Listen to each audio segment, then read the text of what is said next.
nationale par rapport à la déclaration de politique générale bi nga xam ne le premier ministre Alamine Lo prévoir oon na ko ñu gis assemblée nationale addu ci parce que xam nañ ne il y a une procédure boo xam ne daf ci war a am l'assemblée nationale war nañ ko saisir 8 jours avant cette déclaration de politique générale am na tamit nu mu war a jaaree loolu la assemblée nationale indi ay leeral ñu def seen communiqué ñu ne par correspondance en date du 24 août 2026 monsieur le premier ministre a fait part au président de l'Assemblée nationale de sa disponibilité à tenir sa déclaration de politique générale le mardi 1er septembre 2026 à partir de 9 heures. ñu ne ci bataaxal boo xamante ni yónnee nañ leen ko le 24 août 2026 le premier ministre Alamine Lo wax na président assemblée nationale ni moom pare na pour def déclaration de politique générale am mardi prochain 1er septembre à partir de 9 heures ñu ne par la suite le président de la république par décret numéro 2026-1530 transmis le 25 août 2026 a convoqué l'Assemblée nationale en session extraordinaire à compter du 1er septembre 2026 à 10 heures avec comme ordre du jour unique la déclaration de politique générale du premier ministre sans en fixer la date exacte ñu ne ci ginnaaw loolu président de la république moom par décret numéro 2026/1530 transmis boo xamante ne yónnee na ko le 25 août 2026 dafa convoqué woowaa Assemblée nationale ci session extraordinaire boo xam ne dafa war a tàmbali le 1er septembre 2026 ñu commencé ko 10 heures ci lenn loo xamante ni li ñu war a waxtaanee lenn képp la mooy déclaration de politique générale lu premier ministre Alamine Lo mais nag bind jàpp ci benn date bu exact ci bi ñu war a def déclaration de politique générale boobu assemblée toujours ci communiqué bi ñu ne constatant des confusions sur la démarche les compétences et même les dates proposées qu'il veut bien mettre sur le compte d'une méconnaissance des procédures parlementaires par l'exécutif. Le bureau de l'Assemblée nationale tient à apporter les précisions et correctifs ci-après ñu ne ñoom ba ñu gisee li nga xamante ne moom mooy ay jeexi jaaxa ci doxalin bi ci li nga xamante ne moom mooy mën-mën ak yenn date yi nga xamante ni joxe nañ ko te ñoom jàpp nañ ni xëy na exécutif bi xamuñ Assemblée nationale ñoom seen liggéey fan la war a jaaree ak procédure yi nga xamante ni moom la ñu war a jaar pour respecter ko Assemblée ñoom ñu ngi indi ay leeral ñu ne benn sur l'ouverture de la section extraordinaire. La session ordinaire unique 2025-2026 étant close depuis le 30 juin 2026, il convient de rappeler qu'en application des dispositions de l'article 63 de la Constitution et de l'article 7 du règlement intérieur de l'Assemblée nationale, celle-ci ne peut se réunir pour l'examen de cet ordre du jour que sur décision du président de la République, ce qui est fait pour le 1er septembre par décret numéro 2026-1530 ñu ne ci session extraordinaire ñoom dañuy fàttali ni session ordinaire bi nga xamante ni benn la 2025-2026 jeex na depuis le 30 juin parce que dañuy fàttali ni assemblée daa am session ordinaire ak session extraordinaire ñu ne session ordinaire boobu jeex na depuis le 30 juin 2026 donc en application des dispositions maanaam bu fekkee dañoo war a tëral li nga xamante ni respecter les dispositions article 63 wu constitution bi ak article 7 bu règlement intérieur bi nga xamante ni moom am assemblée nationale bu ñu leen war a woowee pour session extraordinaire lenn rek la ñu mën a jàpp kenn rek moo ko mën a def mooy le président de la république te loolu nag moom def na ko ci bataaxal bi mu leen yónnee du décret numéro 2026-1530 pour le 1er septembre beneen leeral bi ñu ne sur la fixation de la date de la DPG au terme de l'article 109 in fine de la loi organique numéro 2025-11 du 18 août 2025 portant règlement intérieur de l'Assemblée nationale doit être informée 8 jours au moins avant la date retenue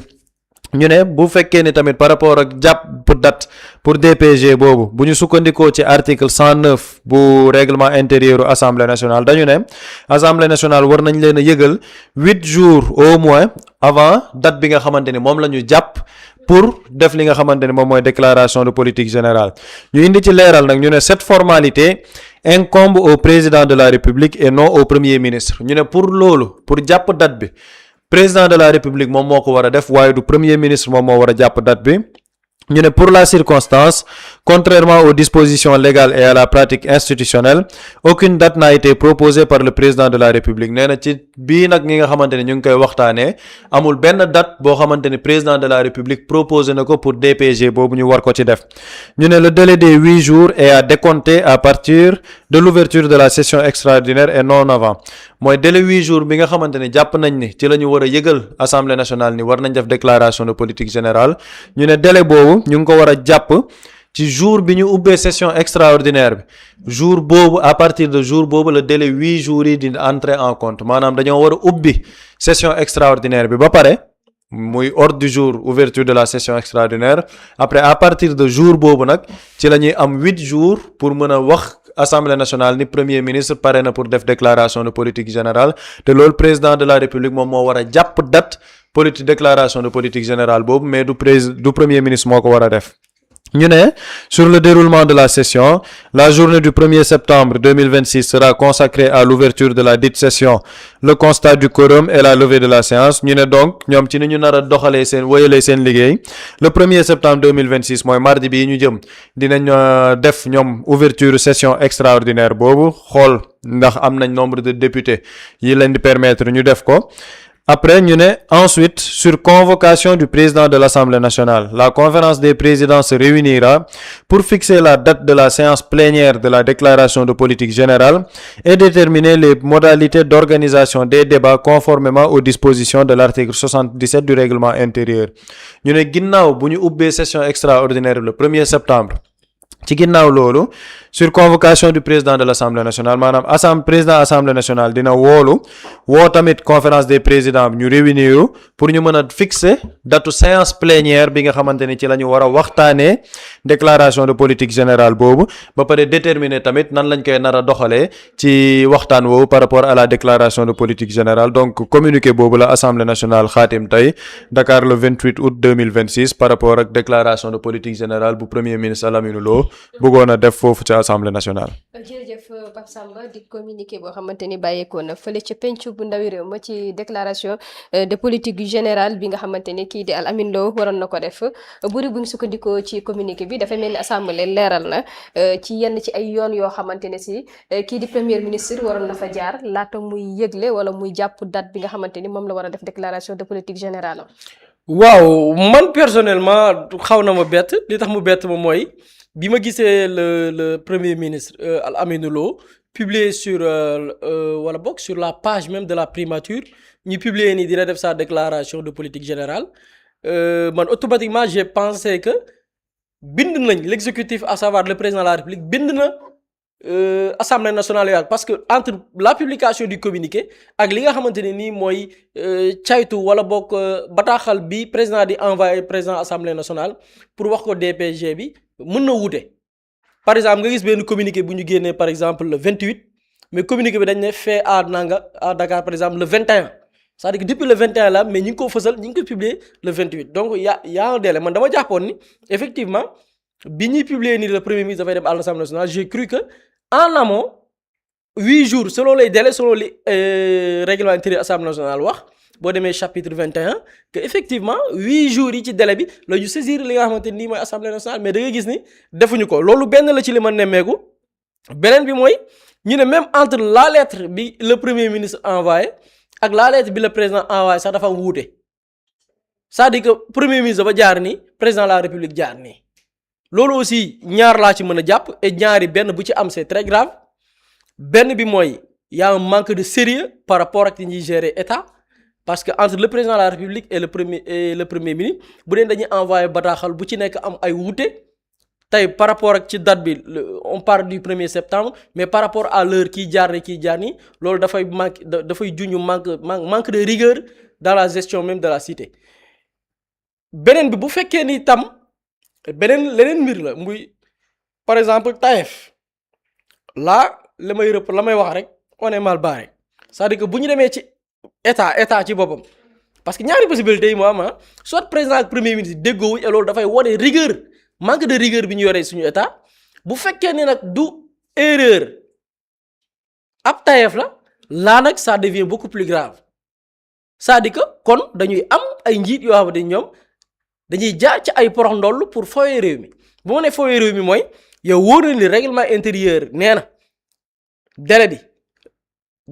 war nañ ko àpp moment bi ñuy adressé lettre ki nga xamante ni mooy le président de l'Assemblée nationale juróom-ñetti fan la laataa bés ba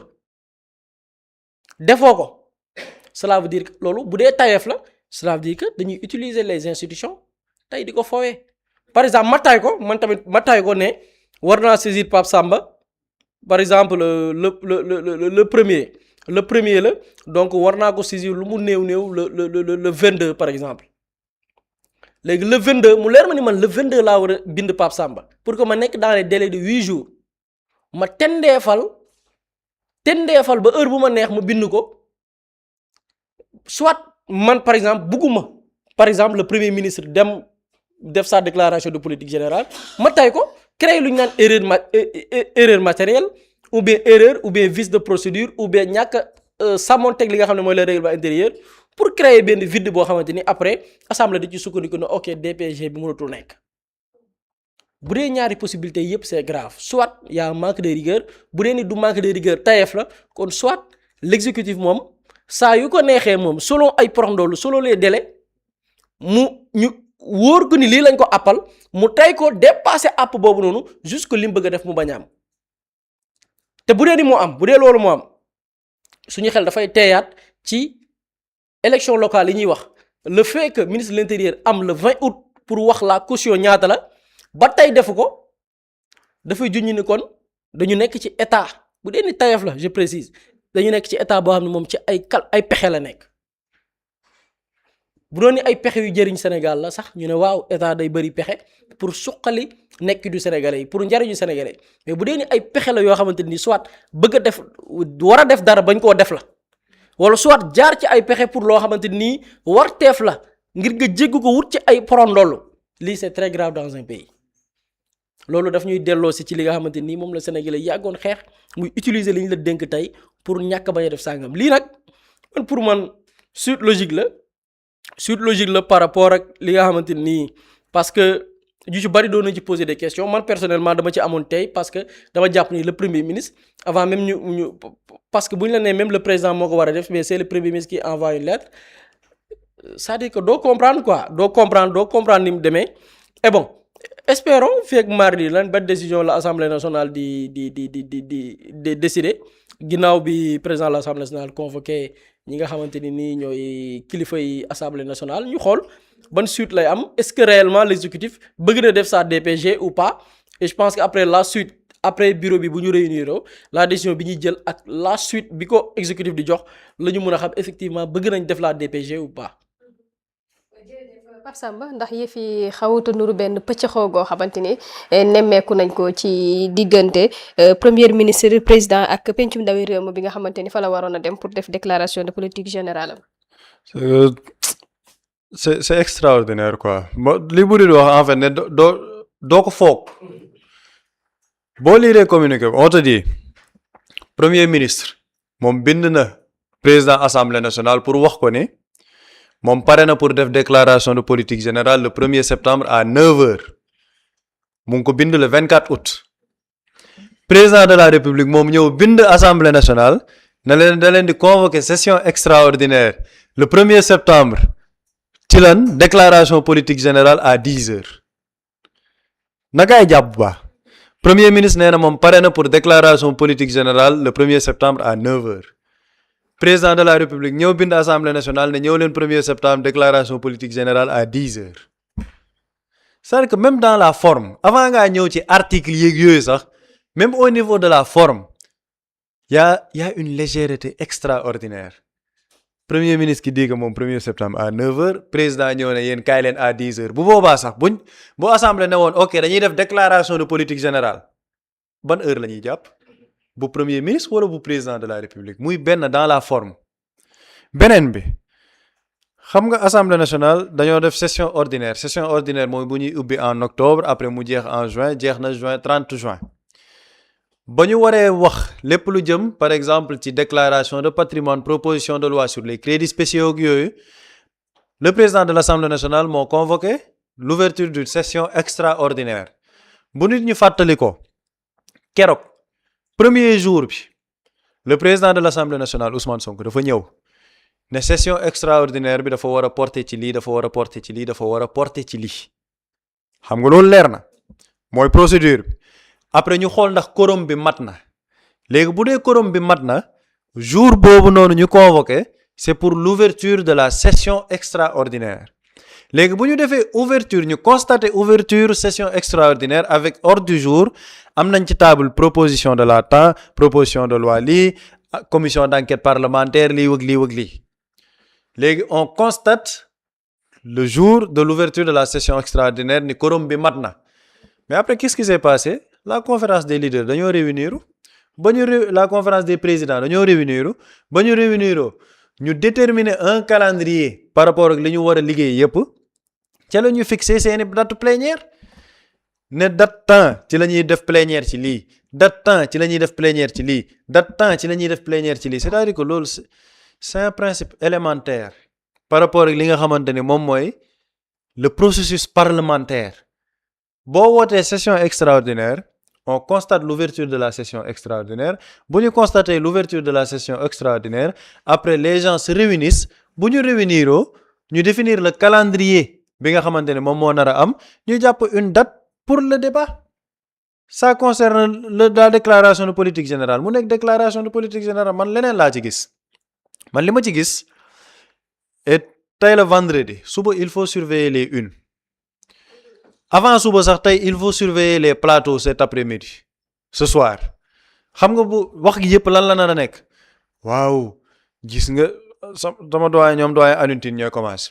ne non gars yi dañoo war a waxtaan parce que xoolal premier ministre bi moom au moins il a le courage xam nga pare na pour faire face à l'hostilité ñëw na ne pare na pour ñëw def DPG mais assemblée nationale ñoo ko bëggul permettre mu def déclaration de politique générale am parce que dañoo nekk di kekkantoog exécutif ndax exécutif dugaloon na recours ci li nga xamante ni defoon nañ ko ci crédits spéciaux yi ñoom it dañuy fayantu ne yow premier ministre doo fi ñëw di fi defee DPG ñun ñoo koy décider xoolal yàlla xam na ne tey ci guddi xoolal plateau yi ñu nar a waxtaanee lii la ñuy wax dañu naan assemblée nationale day kekkantoog exécutif parce que comme bañal nañ leen seen mbirum crédits spéciaux ndax dañ leen li ma la wax ni jàppal dañuy génn ne comme bañal nañ leen seeni loi saa yuñ dugalee loi ñu tere ñoom it dañoo bëgg wane ni exécutif bi ñoom it maîtriser wuñ le truc parlementaire donc ñoom it dañuy kekkantoog ñoom. waaye déclaration politique générale dara terewul premier ministre wax na ni pare na donc mënoon nañ ko may mu ñëw def ko donc on a une assemblée nationale boo xam ne ci ay kekkantoo la ñu nekk dañuy fayantoog président de la république yàlla xam ne li ma la wax ni tey ci guddi jàpp ko suba nga xool uni gars yi lu ñuy wax après société civile ñoom ñooy ñëw jël relais bi ne waa il faut que les gens puissent se parler en toute responsabilité parce que lii fu mu nar a jëm blocage institutionnel lay def un événement aussi important que la déclaration de politique générale assemblée naan non duñ ko defee nii lii moo nar a nekk narratif bi mais gis nga procédure parlementaire bi ñuy wax nii yëpp ñoom duñ ci wax yàlla xam na ni duñ ci wax et pourtant loolu moom la mooy lu ñu war a respecter mais malheureusement ils ne vont pas en parler parce que daa am man li ma gëm ko daa am benn porox ndoolu politique biñ ci bëgg a dugal parce que xam nga sénégalais depuis des jours ñu ngi naan mais premier ministre kañ lay def DPG ñoom ñu jaarale ko procédure boo xam nañ ne mënul am après ñoom ñu def de la récupération politique ne xoolal premier ministre xam nañ ne assemblée pourtant il n'est pas majoritaire là-bas mais pare na pour dem mais assemblée nationale ñoo parewul pour accueillir ko ñoom ñoo koy mettre des bâtons dans les roues pour faire un renversement politique de la situation moo tax ñoom c'est-à-dire que man mu xeebu mii gis nga ni ma koy liiree nii population bi noonu lañ koy liiree seen xel mi leer ci ba mu leer nañ c'est que ñoom pexe bi moo ko jarul gis nga xeetu pexe yii nii jaru ko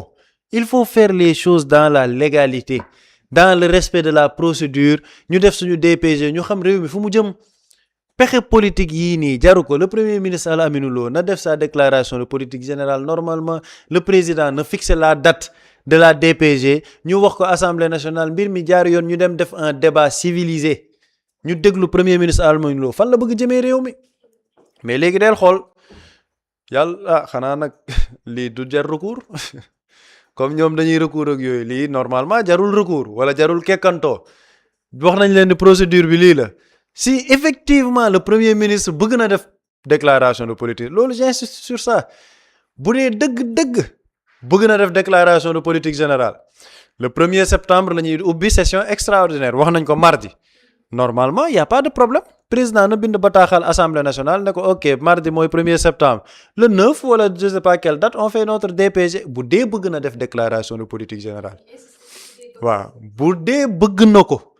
parce que man ba tey góoma ni gars yi bëgg nañ def DPG ba tey góoma ko je ne suis pas convaincu bu dee bëgg nañ ko mën nañoo jàpp date waaye nañ xaar fii wa guddi ak fii ak suba nañ xool élément de langage yi après bu ñu ñëwee dinañ ci am lu gën a leer. doy na waar xam naa ne loolu dinañ ko gën a yaatal ni ki tey jii ci guddi ci émission ëttu xalaat des na ci daal di gën a dellusiwaat lu gën a yaatu ay ci bëri bu fekkente ne amoo loo ci yokk rek dafay mel ni egsi nañ ci cappaandoo gi ñu jaare fa tàggatoo. waaw fi nga daaneel la laa jël sax dinañ koy yeggali ngoon incha allah. Muslay Immo Sénégal moo ñëw taxawu leen indi ay saafara ci jafe-jafe yi ngeen di dund ci wàllum immobilier yow mi bëgg a jënd terrain yow mi bëgg a jënd kër wala tabax jokkool ak Muslay Immo da nga am sa kër bëgg ku la ko terrasseel wala nga am sa tool bëgg ku la ko lotiseel defal la ko ay terrain Muslay Immo daf leen koy jàppandil gunge leen ci anam gu mucc ayib ku am sa kër itam te nekkoo ci biir réew mi bëgg ku la ko toppatool gérer la ko Muslay Immo moo ci gën a gaaw gën ci wóor yow mi bëgg a defaraat sa kër wala nga bëgg a toxu te bëgg ku la ko nettoyer ba sax nga bëgg a defar plan architecte plan béton armé wala nga soxla ay conseil ci wàllum immobilier contactel Muslay Immo Sénégal ci 77 887 25 13 77 887 25 13 man ngeen itam abonné ci seen YouTube bi di Muslay Immo Sénégal ngir yeneeni xibaar ak Muslay Immo Sénégal jaaxle jeex na ci wàllum dëkkuwaay. Quand l'immobilier devient une évidence, contactez-nous.